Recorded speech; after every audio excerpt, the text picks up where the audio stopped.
അത് ഓരോ വീടുകളിലും പോയിട്ട് അവർ ആവശ്യമുള്ളവരോട് മാത്രമേ അവർ ചോദിക്കുന്നില്ലൂ. നിനക്ക് താല്പര്യം ഉണ്ടെങ്കിൽ തന്നാൽ മതി എന്ന് അവർ പറയും. നിർബന്ധിച്ചിട്ടൊന്നും ആരോടും പൊതിച്ചോറ് തരാൻ പറയുന്നില്ല.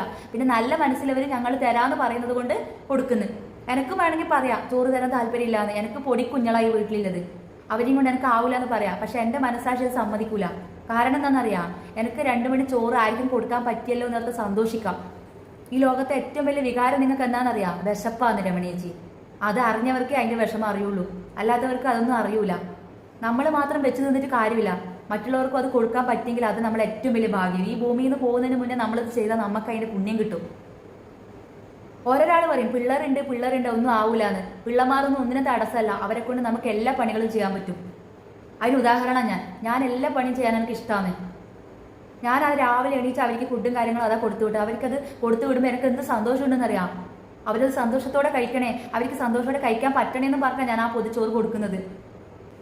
എൻ്റെ വീണേ, നീ ഇങ്ങനെയല്ല എന്നോട് പറഞ്ഞിട്ട് ഒരു കാര്യമില്ല. അത് അവർ ഓരോരോ ഉടായ്പ് മാത്രമാണ് ഞാൻ പറയുള്ളൂ. നമ്മളെ പാർട്ടി മാറ്റാന്ന്. നമ്മൾ ഈ പാർട്ടിയല്ല. നമ്മളെ പാർട്ടിക്കാരങ്ങനെ വീട് തോറും തെണ്ടിയിട്ട് ചോറ് പൊതി വേണോ ചോറ് പൊതി ഉണ്ടോ എന്ന് ചോദിച്ചിട്ടൊന്നും പോകില്ല. ഇത് പാർട്ടി മാറ്റാന്ന്. അതല്ലേ ഇവരുടെ ട്രിക്ക്. ഇവർക്ക് എല്ലാവരും മുമ്പിൽ ഉയരണം, പേര് കേൾക്കണം. അതിന് വേണ്ടിയിട്ടാണ് ഇവർ ഓരോ വീട് തോറും തേണ്ടിയിട്ട് ചോറും പൊതി തരുമോ എന്ന് പറയുന്നത്. എന്നിട്ട് ഇവരെ പേര് ഇവർക്ക് എടുത്ത് പാടണം. അതിന് വേണ്ടിയിട്ടാണ്. നിനക്കതൊന്നും അറിയൂല. നിനക്ക് അത്രയല്ലേ പ്രായമായിട്ടു. നമ്മളെല്ലാം എത്ര പ്രായം കഴിഞ്ഞവരാണ്, അത് നീ മനസ്സിലാക്കണ്ടേ. അല്ലാതെ ഇവർ സ്നേഹം കൊണ്ടല്ല ചോറുപൊതി കൊണ്ട് കൊടുക്കുന്നത്.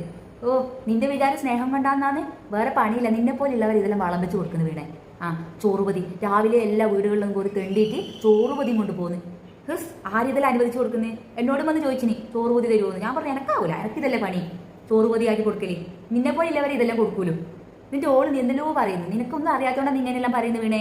ഞാൻ പറയുന്നത് നിനക്ക് മനസ്സിലാവണമെങ്കിൽ നീ അത് ചിന്തിക്ക്.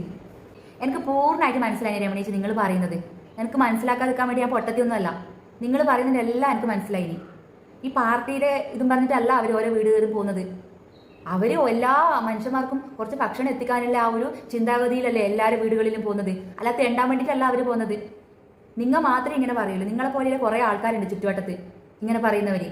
അവരവരെ വയർ എത്രത്തോളം നിറക്കാൻ പറ്റും, മറ്റുള്ളവരുടെ കയ്യിൽ എത്രത്തോളം കൈയിട്ട് വരാൻ പറ്റും, ഇതൊക്കെ ചിന്തിക്കുന്ന നിങ്ങളെപ്പോലെവർ ഇത് പറയുള്ളൂ.